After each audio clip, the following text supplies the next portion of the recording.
안녕하세요, 가치남입니다. 9월 9일 목요일 국내 시장이 마감되었습니다. 자, 이번 주는 시장이 정말 좋지 못한 것 같아요. 제가 여행 갔다 와서 화요일날 복귀를 했었는데 그때 이후부터 시장이 계속해서 반등하지 못하고 지금처럼 파란불만 보여주고 있습니다.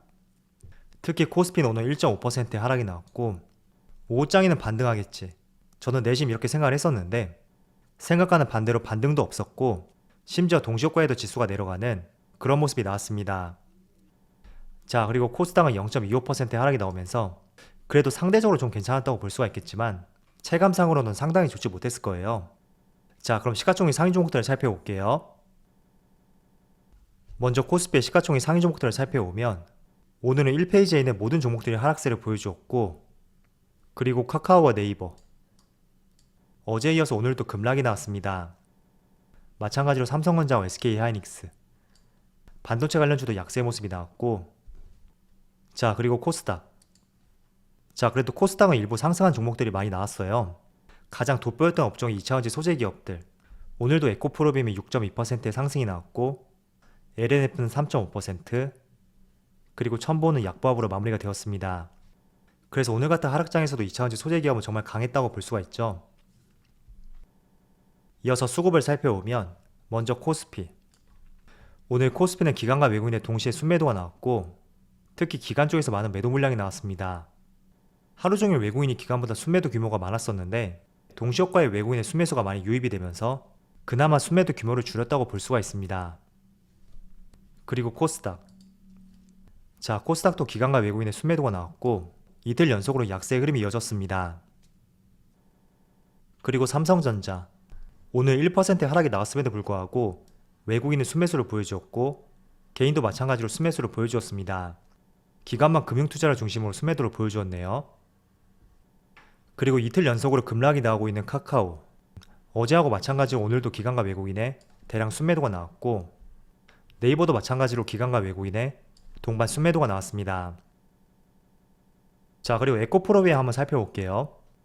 오늘 양극재 조달계획 이슈가 있었고 그 때문에 장 초반에 강한 상승을 보여주었습니다. 그렇지만 기관과 외국인의 대량 순매도를 보여주었고 개인만 나홀로 순매수를 했네요. 자, 그럼 주체별 매매 동향에 대해서 살펴보도록 하겠습니다. 9월 9일 외국인이 가장 많이 매수한 종목은 삼성전자, 기아, 포스코, SK케미칼, 카카오게임즈, 이렇게 5종목을 순매수 상위종을 올렸습니다. 이어서 기관은 카카오뱅크, 크래프톤, SK바이오사이언스, 현대모비스, LNF, 이렇게 5종목을 순매수 상위종을 올렸습니다. 자, 오늘도 국내 시장이 정말 좋지 못했었는데 일단 새벽에 종료되었던 미국 시장을 한번 살펴볼게요. 먼저 S&P 500은 0.1%의 약보합으로 마무리되었고, 그리고 나스닥은 0.6%의 하락이 났습니다. 그리고 다우지수도 0.2%의 하락이 나오면서 전날 미국 시장의 흐름도 그렇게 좋지는 못했다고 볼 수가 있습니다. 일단 미국 시장이 최근에 고점에서 조금씩 조정을 보여주고 있는데 주된 이유가 어제도 말씀을 드렸듯이 하반기로 갈수록 미국의 경제 성장률이 조금씩 둔화될 것이다, 그런 전망들이 조금씩 나옴으로 인해서 조금은 상승에 제동을 걸고 있는 것 같습니다. 그래서 이런 부분이 국내 시장에 조금은 영향을 미쳤다고 생각이 되고요. 그리고 국내 시장은 오늘 선물옵션 만기일이었기 때문에 조금 더 변동성을 키우지 않았을까, 이렇게 생각을 하고 있습니다. 자, 그리고 아시아 증시를 한번 살펴보면 일본 니케이는 0.9% 하락이 나오고 있고, 물론 일본 증시 같은 경우는 최근에 급상승이 나왔어요. 그동안 올림픽 이슈라든지 코로나 이슈, 그리고 여러가지 정치적 이슈로 인해서 지수가 굉장히 부진한 모습을 보여주었지만 최근 들어서 강하게 상승이 나왔기 때문에 오늘의 조정은 어쩌면 당연하다고 생각이 되고, 또 대만도 오늘 보합을 보여주고 있고 상해지수도 보합을 보여주고 있습니다.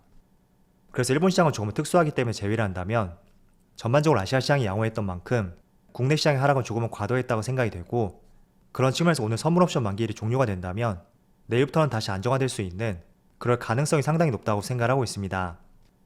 그래서 최근에 국내 시장이 미국 시장에 비해서 굉장히 부진한 모습, 그리고 디커플링 되는 모습이 나온다고 하더라도 항상 말씀을 드리지만 갈 수 있는 업종들, 선택과 집중이 무엇보다 중요한 시기라고 말씀을 드리고, 또 작년처럼 수익률을 50%, 100% 이렇게 너무 높게 설정하지 마시고요. 조금은 짧고 타이트하게 계속해서 변화하는 시장 속에서 내가 그 흐름 안에서 수익을 한번 극대화시켜보자. 그런 전략으로 수익을 조금은 짧고 타이트하게 설정해 보시면서 항상 투자할 수 있는 전략을 취해 보셨으면 좋겠습니다. 자, 그리고 제가 지난번에도 간헐적으로 말씀을 드렸는데 앞으로는 시장이 박스권 내에서 움직일 가능성이 높고 우리가 너무 그 시장을 부정적으로 보기보다는 한번 활용을 해보자, 이런 말씀을 드렸습니다. 그래서 대표적으로 활용할 수 있는 방법에 대해서 말씀을 드렸는데 지금처럼 시장이 계속해서 박스권을 유지할 것이라면 지금 코스피의 1년 차트를 보시는 것처럼 한 달에 한 번 정도 혹은 그 이상이 될 수도 있고 뭐 2달에 한 번이 될 수도 있을 거예요. 이렇게 급락장이 조금씩 나올 것입니다. 그래서 이런 시장을 위해서 현금을 확보해 놓고 조금은 과도하게 주가가 하락했다는 측면이 보인다면 그때를 활용해서 조금씩 신규 매수할 수 있는 관점으로서 대응해보자고 말씀을 드렸습니다. 그래서 저는 지금과도 충분히 그런 시점에서 한번 국내 시장을 바라볼 타이밍이라고 생각이 되고요. 그 근거 중에 하나가 미국 시장하고 또 신흥국 시장을 포함해서 아시아 시장을 봤을 때 딱히 급락이 나오고 있지도 않고 그런 급락을 부추길 수 있는 포인트도 있던 것은 아니었기 때문에 충분히 옵션 만기일이 종료가 된다면 다시 한번 반등이 나올 수 있는 위치가 생길 것이라고 저는 판단을 하고 있습니다. 그래서 앞으로도 이런 구간은 계속 발생이 될 거예요. 그래서 조금 전에 말씀을 드렸듯이 지금부터는 수익률을 조금 타이트하게 정하시고 한 번씩 이렇게 연출되는 급락장을 위해서 현금을 확보해 놓자, 이런 관점으로 매매 전략을 한번 생각해 보셨으면 좋겠습니다. 자, 그리고는 장 시작 전에 SK이노베이션과 에코프로비엠이 약 10조 원대 양극재 조달 계획을 맺었다, 이런 기사가 발표가 되었고 오늘 장 시작과 동시에 에코프로비엠이 무려 40만원 터치하기도 하였습니다. 자, 차트를 보면서 말씀을 드릴게요. 자, 에코프로비엠의 차트를 보시면 시작과 동시에 18%의 급등이 나왔었는데 지금 계속해서 무너지는 모습이 나오고 있습니다. 그래서 좋은 공시가 나왔음에도 불구하고 왜 이렇게 급락이 나올까? 아마도 이런 생각들을 하시는 분들이 계실 거예요.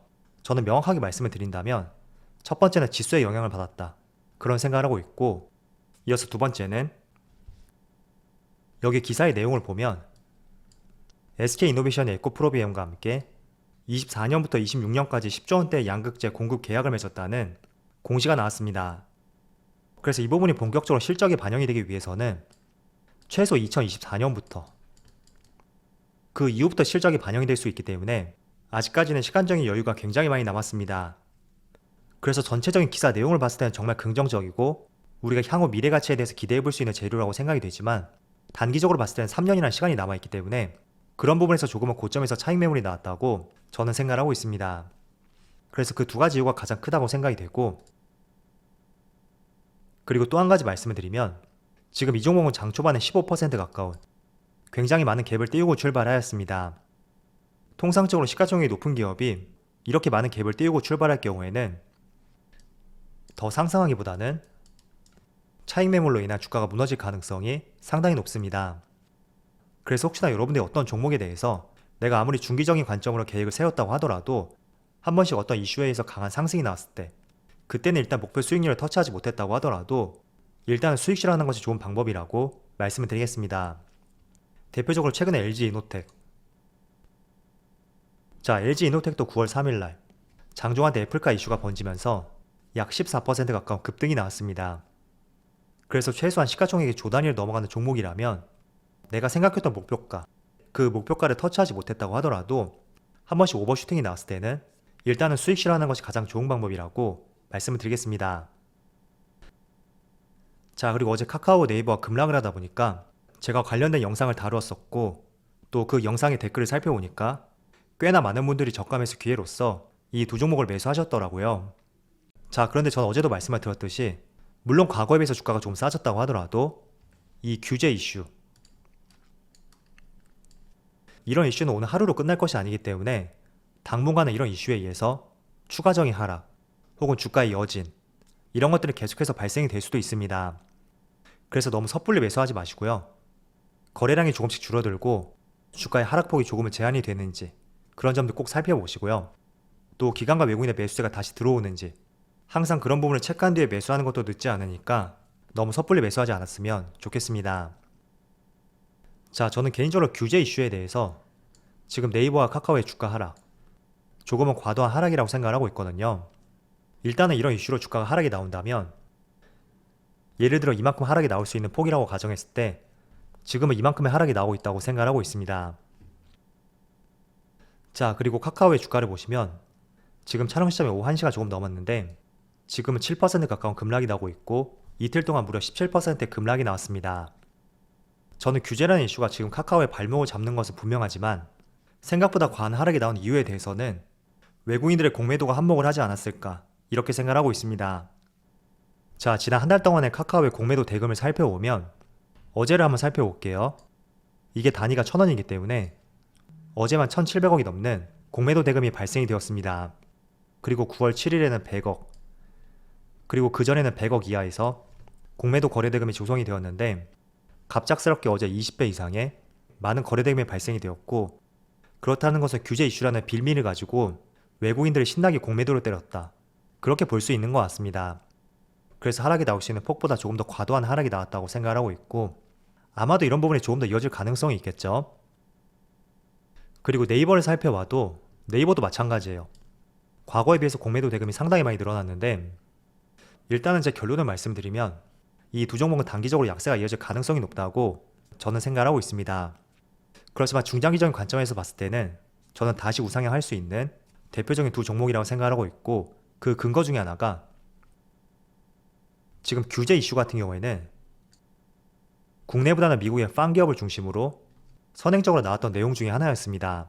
그렇지만 카카오와 네이버는 이런 이슈가 조금은 새로웠었고, 그런 부분이 주가의 하락이 과도하게 나왔다고 생각이 되고, 반면에 미국의 빅테크 기업들, 페이스북, 아마존, 넷플릭스, 구글 이런 기업들 있죠. 그런 기업들을 규제하는 이슈는 몇 년 전부터 꾸준히 시장에 발생이 되었던 대표적인 이슈였습니다. 그래서 미국 시장과 국내 시장의 차이점이 있다면 미국 시장은 꾸준히 이런 이슈가 계속 반영이 되었었고, 국내 시장은 다소 새롭게 반영이 되었기 때문에 조금 더 충격이 클 수밖에 없었다고 저는 생각하고 있습니다. 자, 그렇지만 그렇다고 하더라도 미국의 나스닥을 선도하고 있는 빅테크 기업들, 지금 애플은 다시 한번 신고가를 경신하고 있고, 또 넷플릭스, 페이스북, 아마존 모두 장기간의 박스권을 횡보한 뒤에 다시 한번 신고가를 경신할 수 있는 그런 위치에 놓여 있습니다. 그래서 규제 이슈가 단기적으로는 주가의 발목을 잡을 수 있지만 저는 장기적인 관점에서는 이런 실현을 딛고 다시 상승할 수 있는 그런 시간은 다시 올 거라고 생각하고 있고요. 그렇지만 시간이 조금 많이 소요가 되겠죠. 그래서 내가 피할 수만 있다면 이 두 종목은 단기적으로 피해보는 것도 좋은 방법이 될 수가 있고, 그리고 또 한 가지로 제가 공매도에 대해서 말씀을 드렸는데 어제 카카오와 네이버를 중심으로 공매도 대금이 많이 늘어났고, 그런 부분은 반드시 쇼커버링이 발생될 수밖에 없습니다. 그래서 어느 순간에는 하락이 멈추고 일시적으로 급등이 나올 수도 있는 가능성도 충분히 있기 때문에 한번 그런 시점을 공략해보는 것도 좋을 것 같고, 반대로 이 두 기업에 대해서 시각 자체가 조금은 부정적으로 바뀌었다면 그런 구간을 활용해서 비중을 조금 줄여보는 것도 좋은 방법이 될 것 같습니다. 그래서 카카오와 네이버에 대해서 단기적인 시각과 조금은 중장기적인 시각, 이 두 가지에 대해서 말씀을 드렸는데, 공매도 이슈 그리고 미국의 빅테크 기업들의 규제, 이 두 가지 이슈도 같이 한번 곁들여 보시면서 여러 가지 매매 계획을 잘 세워보셨으면 좋겠습니다. 자, 오늘도 시장이 정말 좋지 못했던 하루였지만 정말 수고 많으셨고요. 선물 옵션 만기일이 오늘 끝나는 만큼 내일은 다시 한번 반등이 나올 수 있는 그런 하루를 기원해 보겠습니다. 자, 그럼 오늘 영상 여기서 마치도록 하고요. 언제나 여러분의 성공 투자를 기원하도록 하겠습니다. 감사합니다.